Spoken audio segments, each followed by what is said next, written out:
va la couper, mais ça marche très bien. Donc, on coupe l'essence et on va aller voir de plus près qu'est-ce qui s'est passé dans la dernière vidéo que j'ai postée. Alors, je reviens sur ma précédente vidéo, le fichier X-Files de la pompe mystère. L'idée c'était quoi? C'était que j'avais une machine sur laquelle impossible de la démarrer et après moultes essais, il s'avère que la machine ne s'approvisionnait pas en essence. Donc a priori, probablement un problème de pompe à essence. Après avoir éliminé le reste, évidemment, je la fais courte. Le truc bizarre, c'est que quand j'essayais de démarrer, forcément le démarreur essayait de se lancer, mais il ne se passait rien derrière. Ensuite, j'ai essayé avec plusieurs pompes qui sont dimensionnées pour ce genre de machine, etc. Pas de problème là-dessus, hein. C'est des bonnes pompes, pas de problème. Et bizarrement, quand je branche ces putains de pompes, impossible de lancer le démarreur de la moto. Donc là, à partir de là, alors je demandais pas de solution, hein, je rappelle que c'est mon boulot, donc la solution, je l'avais avant de faire la vidéo. Mais c'est intéressant quand même. Pourquoi?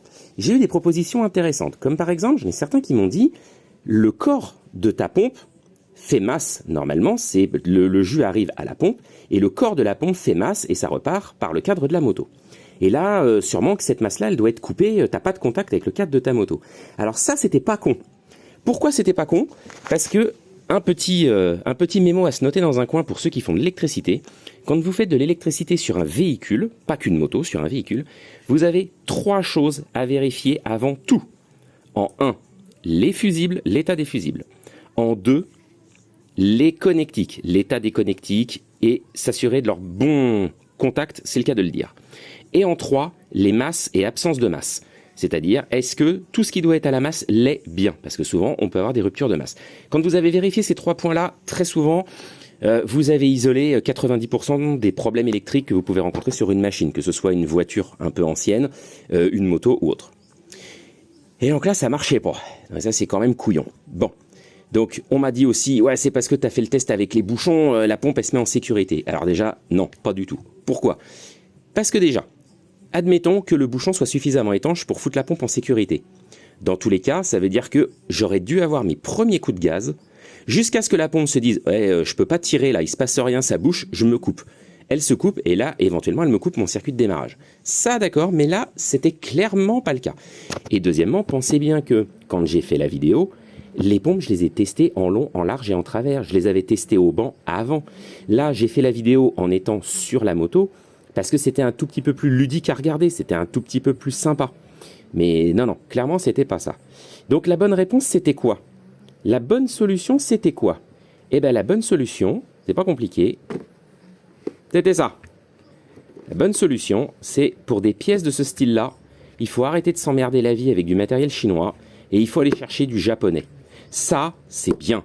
Ça, c'est testé. Ça, c'est qualité. C'est pas de la pub, hein. Ils me payent pas pour dire ça. Mais autant matériel chinois, en particulier pour un certain nombre de pièces électriques, genre des clignotants un peu fun, des trucs à LED, pourquoi pas? Tout n'est pas bon, tout n'est pas bien, mais globalement, pourquoi pas?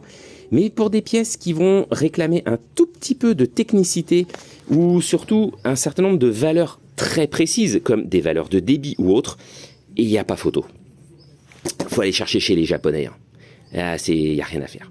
Et alors donc, pour ceux qui se posaient la question, mais alors pourquoi ta pompe sur la moto qui ne marchait pas te permettait de démarrer, alors que les autres là te permettent pas, même pas de lancer le démarreur? Eh ben c'est très con, mais parce que celle-ci c'est celle qui était sur la moto. Donc en fait celle-ci, électriquement, elle fonctionne.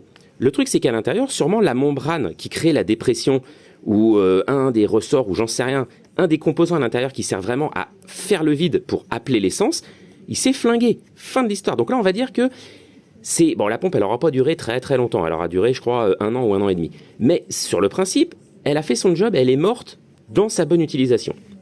Mais alors les autres, c'est quoi le problème? Eh bien les autres, c'est quoi le problème? C'est que électriquement, elles ont été montées à la merde. Et ça, j'en ai fait l'essai, j'ai pas pensé à le filmer, mais sur la 3e pompe, par exemple, en me mettant en direct sur une batterie, 1 plus 1 moins, j'ai fait fondre les câbles d'alimentation.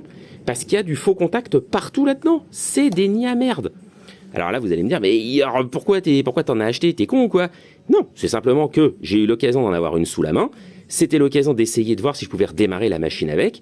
Quand j'ai vu qu'elle merdait, j'ai voulu quand même insister. Donc, j'en avais trouvé une autre à pas cher au moins pour faire des essais. Il s'est avéré que c'était la même merde, c'est là où je me suis dit, ça vaudrait peut-être le coup de faire une vidéo quand même. Mais très clairement, ces pièces-là, oui, ok, ça vaut à peu près 3 fois moins cher que ça, c'est vrai. Mais voilà le niveau d'emmerdement. Toi, vous emmerdez pas à forcément aller taper chez le chinois parce que c'est le moins cher. Non, non. Allez chercher chez le japonais, vous serez beaucoup moins emmerdé.